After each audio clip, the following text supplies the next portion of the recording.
Passei uns 4 dias sem dormir direito, já começando desde aqui. Era poucos cochilos e poucos cochilos, porque eu não conseguia deitar. Parece assim que comprimia o meu pulmão, mais ainda. Se eu ficasse de lado, vinha uma tosse sem fim, gente, que não era normal aquela tosse, não. Que parecia que o cérebro até o cérebro estava deslocando do lugar. Caramba. Muito, muito forte e muito intenso. E doía mesmo, não era aquela coisinha assim leve, não, que você vai deitando e vai procurando um jeitinho para ficar confortável, não. Na verdade, não tinha jeito. Era sentada mesmo. Só uma coisa, o oxigênio era o tempo todo com oxigênio? O tempo todo com oxigênio. Quer dizer, todos esses dias que você passou lá, não tirava oxigênio? Não, com oxigênio. Meu Deus. E eu não pensava em tirar. Na verdade, eu fui teimosa um pouquinho. Assim que eu subi pro quarto, um dia que eu fui, tava eu e minha cunhada, e aí eu tava me sentindo assim, sabe, agoniada, suja, aquela coisa toda. Eu queria relaxar um pouquinho. Eu inventei de tirar oxigênio pra ir banhar. Pra quê? Nossa, quando eu voltei desse banheiro, eu já ia caindo. Fiquei Nossa, perdi todos os sentidos. Ficou tudo escuro. Ela que inclusive me segurou. E depois a enfermeira chegando e me deu uma bronca. Caramba. E disse: nunca, você jamais vai poder ficar sem oxigênio, de maneira nenhuma. Olha aí. E eu vi que realmente é necessário. E ela disse: e detalhe, para você ir ao banheiro, você vai ter que solicitar alguém lá de fora, porque tinha cadeira específica para ir ao banheiro com a bala de oxigênio. Era uma pequenininha, mas era. Interessante. E eu não podia ficar sem, nem para ir ao banheiro, nem para tomar banho, nem para fazer nenhum tipo de necessidade. Tinha que ser com oxigênio e com tudo específico. Tinha a cadeirinha, as coisas específicas de ir ao banheiro. Eu não ficava sem o oxigênio hora nenhuma. E na verdade eu gostava de me sentir melhor, e eu sempre pedia para colocar mais. E parece que quando chegava do máximo, ainda não era o máximo para mim. Interessante isso aí. E quando tirava, realmente você sente como se estivesse indo embora. Dessa vida, sabia? Meu Deus. Assim, ia tudo se apagando, ia tudo diminuindo. Eu já cheguei a escutar, inclusive de você também, mas você não foi uma única pessoa, de que algumas pessoas tiveram uma experiência quase morte durante a pandemia. Você chegou a me relatar que em um determinado momento, eu não sei se você estava desacordada. Você chegou a ficar desacordada em algum momento durante esse período aí de... Bom, assim E quanto tempo também, né? Assim que eles foram vendo que eu não estava mais mostrando nenhum tipo de melhora, nenhum tipo de evolução. Mesmo com o oxigênio? Mesmo com o oxigênio, aí eles acharam melhor fazer o meu parto de emergência. Eu estava entre o 7º e o 8º. Lembrando que ela estava grávida na ocasião, né? Ela estava falando aqui, né? E eles acharam o seguinte: olha, nós, para preservar também até a sua própria vida e a do bebê, a gente vai ter que antecipar esse parto. Vai ter que fazer esse parto de emergência e ver se você vai melhorar a respiração ou até mesmo a sua estrutura sem o bebê. Uma vez também que ele também estava correndo risco, né? Só lembrando que você ficava sentada por conta também do bebê, né? Do bebê. Eu não tinha condições. Você não conseguia deitar? Nem um minuto. Não conseguia deitar. Eu cheguei a cochilar, dormir cochilos breves, mas todos sentados com encosto. Ou então coloquei a cama naquela posição mesmo, mais sentada. Era como eu conseguia descansar. Encostar na parede também? Ou não tinha parede? Não, era na cama, não conseguia ficar em pé. Entendi. Não conseguia ficar em pé.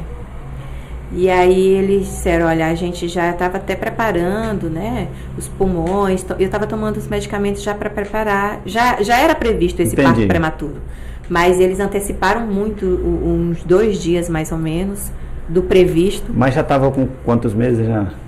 Já estava findando o 7º. Ainda? Isso, estava findando o 7º, assim, já com um pezinho no 8º. Mas era findando o 7º. Era 34 semanas ainda.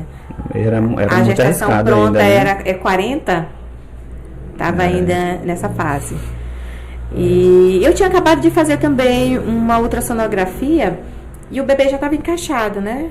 já estava tudo ok, eu já tinha feito as minhas últimas consultas gestacionais, né? Tanto aqui na UBS quanto com a minha obstetra, já estava tudo ok. Entendi. A gente estava esperando, já tinha feito os papéis também de fazer minha laqueadura, aquela coisa toda, já estava tudo encaminhado certinho, né? Mas infelizmente os planos de Deus foram outros e tudo foi acontecendo assim, de maneira assim que inesperada. Daí ele disseram, olha, daqui a mais ou menos 1 hora a gente vai fazer essa cirurgia. Eu não tive tempo nem de pensar. Na verdade, eu não estava nem pensando, Julimar, sabia? E eu vou te perguntar aqui sobre a decisão. A decisão de... Como é que o processo?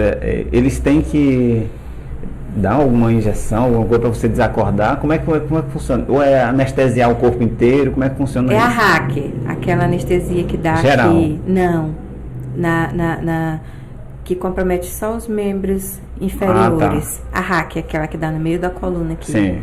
É a anestesia de cesariana comum. Entendi. Eu não tomei a anestesia Mas você estava geral. consciente durante o processo? Consciente, meio inconsciente, porque o meu estado já não me dava consciência total, né? E aí, pronto, rapidamente, eu nem pisquei, eu já estava sendo preparada para ir para a sala de cirurgia. Eles fizeram essa cirurgia rapidamente, né? Durante a cirurgia, eu tive hemorragia, e eles ficaram preocupados, inclusive, com essa hemorragia. E durante a hemorragia, aí eu pensei, vou morrer bem aqui. Caramba. É agora. Mas eu já estava feliz, sabia? Porque meu filho já tinha sido salvo.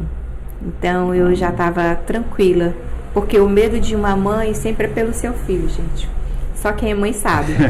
Então, já que ele já tinha sido ok, já estava ok, então, para mim, o que desse estava bom. Aí eu pensei, não. Aí a gente sabe, né? Eu que sou católica, apostólica romana, já comecei a fazer minhas orações e pedindo também intercessão a Maria, né?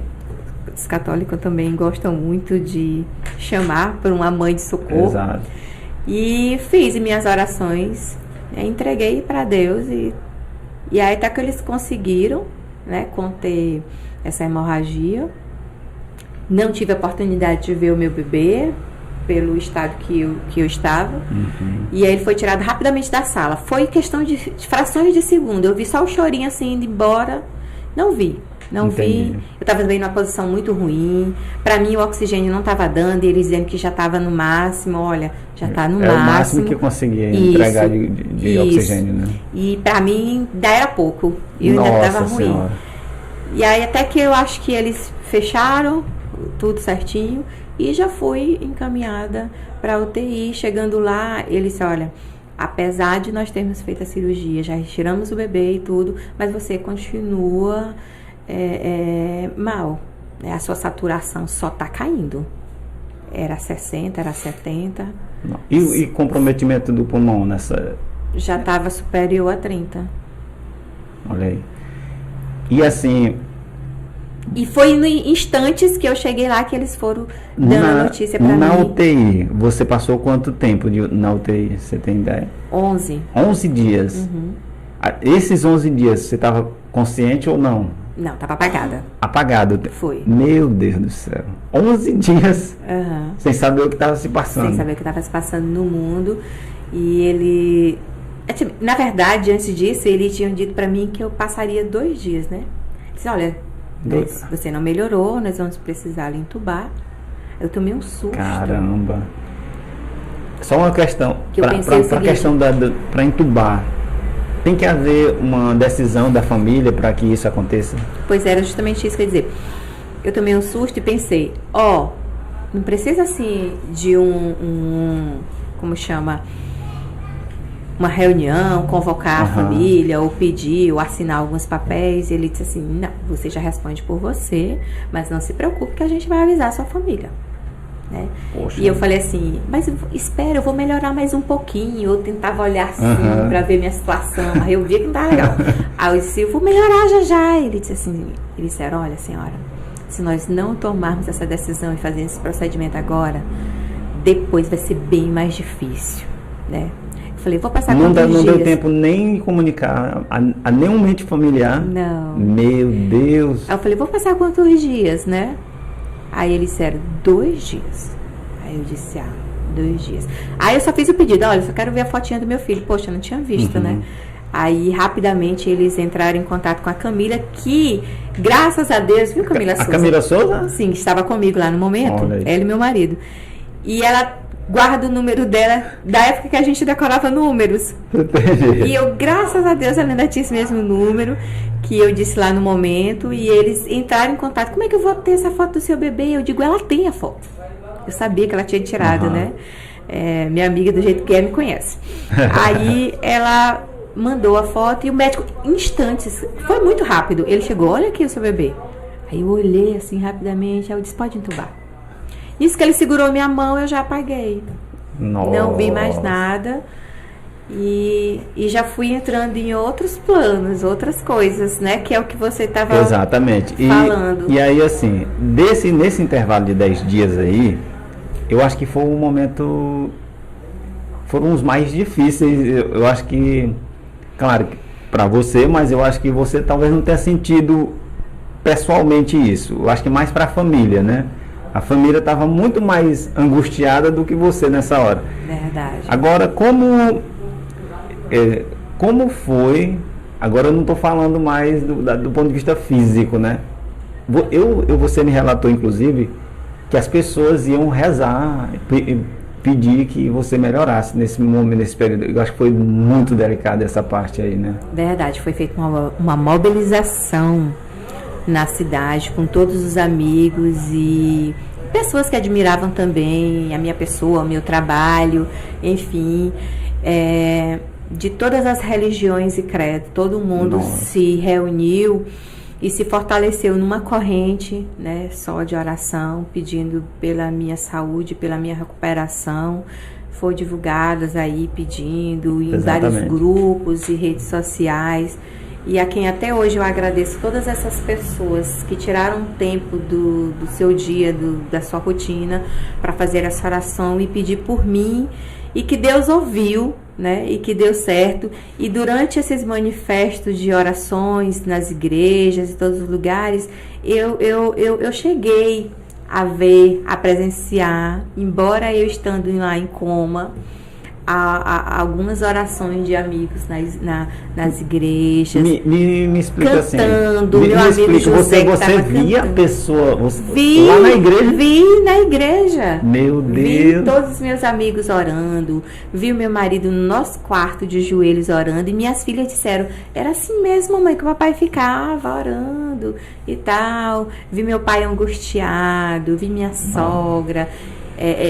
Vi Camila Souza e que inclusive ficava comigo também lá no hospital, via ela por lá, juntamente com a minha cunhada Graciete. Eu vi inúmeras coisas, vi as pessoas segurando na mão corrente de oração e esse meu amigo também que faz parte do Ministério de Música cantando lá na igreja, tocando violão. E a música ficou forte na minha mente. Eu inclusive não consegui falar com ele quando a gente fez uma chamada de vídeo lá do hospital. Eu não consegui, porque foi muito forte. Eu sentia todas as orações. Interessante isso aí, viu? Eu sentia todas as vibrações. Chegava para mim as positividades. Chegava. Daí por a isso que é importância. Isso, verdade. Porque daí a importância, quando uma família ou alguém pede que a pessoa ore, de fato funciona. De fato funciona. Funciona mesmo. A gente recebe isso essa positividade. Claro, mas Deus diz na Bíblia, né? Onde há 2, 3 reunidos em meu nome, lá eu estarei. Imagine mais de 5, de 10, de 15, de 20 pessoas e pedindo por uma só causa, né? E então eu passei esses dias todos recebendo essa positividade e via as movimentações lá dentro do hospital, ouvia bastante o que eles estavam falando lá, tanto a meu respeito como em outros casos ou conversas aleatórias. E dos médicos? Dos médicos, as instrumentações, o bip da máquina, assim, que até hoje fica assim no ouvido, abrir e fechar de porta, movimentação de maca, muitas coisas, muitos detalhes assim a gente ouvia. Os aviões. Porque ali helicópteros. Porque ali, aquela região da Primavera, é a área do aeroporto de Teresina, né? Muito. E menino, mas eu ouvia. muito helicóptero, muitos aviões e instrumentações. Eu ouvia bastante também. Eu ouvia quando estavam fazendo a higienização em mim. Dizia assim, ela não quer mexer não sei o que, não. A gente Ou seja, o subconsciente continua ligado, né? Incrível, né? Continua ligado. Você não apaga totalmente. Não apaga. Não apaga totalmente. Você fica umas porcentagenzinha ali ativa. Eu queria que você fizesse assim não sei se você reparou para refletir sobre isso, porque nesse tipo de experiência, porque isso aí é uma experiência espiritual já, né? Uhum. Eu acho que ela já é uma experiência fora do corpo, né? Porque eu cheguei a me ver também. Eu tenho essa impressão de que assim, e eu passei a ter essa conscientização ao estudar um pouco sobre a espiritualidade, de que nós somos um espírito tendo uma experiência corporal, né, aqui nesta vida. Aí eu queria saber de ti, como é que depois de ter passado por essa experiência, se você também compartilha desse pensamento, se você acredita que realmente o corpo é uma coisa e o espírito é outra totalmente diferente, como é a partir do que você vivenciou, né? Bom, eu acho assim que... Outros são complementares, não sei. É isso que eu ia dizer, são complementares. E tem sim, porque nós temos o nosso espírito, né? Não é à toa que nós temos o Pai, o Filho e o Espírito Santo. Sim. O Espírito Santo também nada mais é do que isso, e o nosso espírito também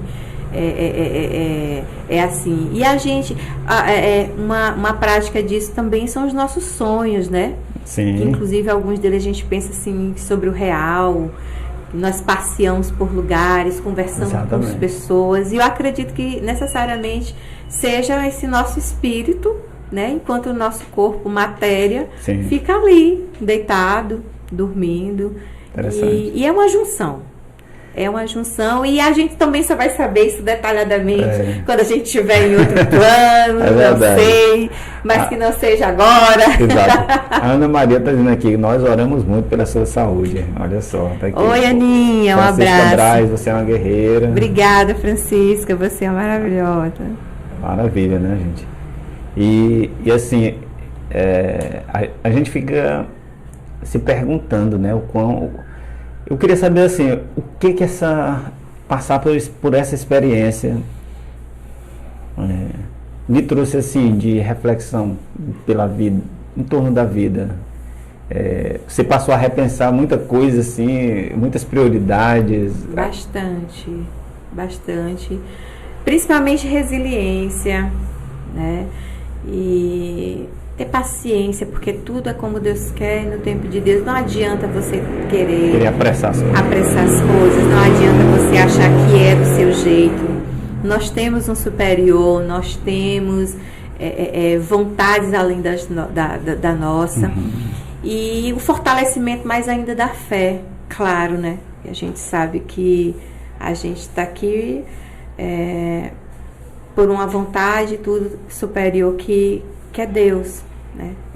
Então não adianta também você se negar muitas coisas ou achar que... Você pegar muita materialidade, brigar por isso. Não, tudo na verdade, assim, eu vivo hoje em dia basicamente com muito bem pouco e tudo, e às vezes eu vou dormir, gente, eu sou tão feliz, mas é uma felicidade tão grande, tão plena, que não me faz também ter, fulano tem mais, tem menos. Entendi. Eu acho que cada um tem aquele pouco que lhe convém, e você tem que saber aproveitar e viver com aquilo, entendeu? E sem muitas discussões, sem muitas brigas, sem pensar assim, tem amanhã, tem não sei o que, é o hoje. A nossa vivência é o hoje, momento presente, é né? o presente. Você tem que entender que como é um presente, como a gente mesmo diz, a vida é uma dádiva e é um presente de Deus para conosco.